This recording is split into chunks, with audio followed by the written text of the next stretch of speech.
To deal with terrorism, you need a combination of measures.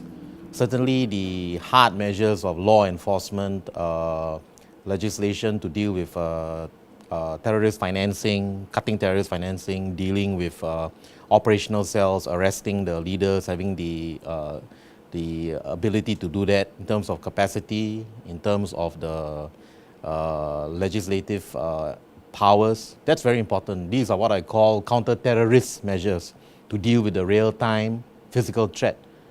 But if you just focus on the counter-terrorist measures, basically taking out terrorist cells here and there, but you do not deal with the underlying conditions that give rise to the threat, you'll always be finding new cells and new leaders will emerge. So at the same time as you are mounting a counter-terrorist set of measures to deal with the real-time physical threat, you also need to complement that, supplement that with what I call counter-terrorism measures, which deal with the underlying conditions that give rise to violent extremism. Of course, there are socio-economic conditions to sort of look at, issues of good governance, but ultimately the ideological factor is very important because these terrorists, they don't just come out of thin air. They have backgrounds, very individual of course, but if you look at the various background histories of many of these people, whether in Southeast Asia or elsewhere in the world, one common factor is what they believe. Why do they think what they are doing is correct in the sight of God, for example, especially in this current phase of religiously motivated terrorism. So a religiously motivated ideological frame that legitimizes and justifies the use of violence against outgroups is a very important driving factor behind today's terrorist movements throughout the world.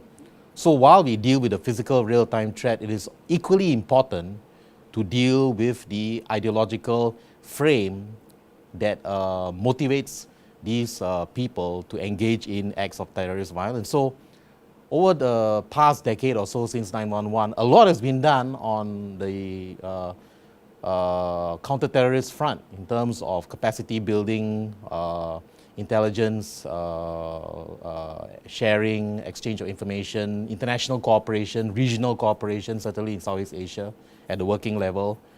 But where I think there's still some scope for improvement is in terms of what some people call the counter-ideological approach. There has been something done in this field as well over the past 5 years or so, but more can be done because ultimately, as long as the underlying ideological frame remains uncontested or insufficiently or inadequately contested, there will be more terrorists. This will be a self-regenerating phenomenon. So one has to deal with both the counter-terrorist approach as well as the counter-terrorism approach at the same time.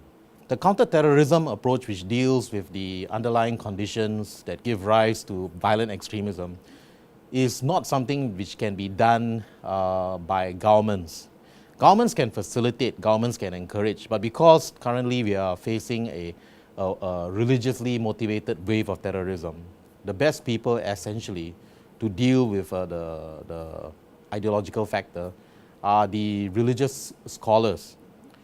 And I would argue former radicals or former extremists who have renounced their terrorist ideology. So in my view, a judicious mix of moderate progressive scholars who can set the theological baseline in terms of explaining what is right and what is wrong about the particular interpretation of the religion in question, as well as former radicals who have gone through the process of indoctrination and have seen where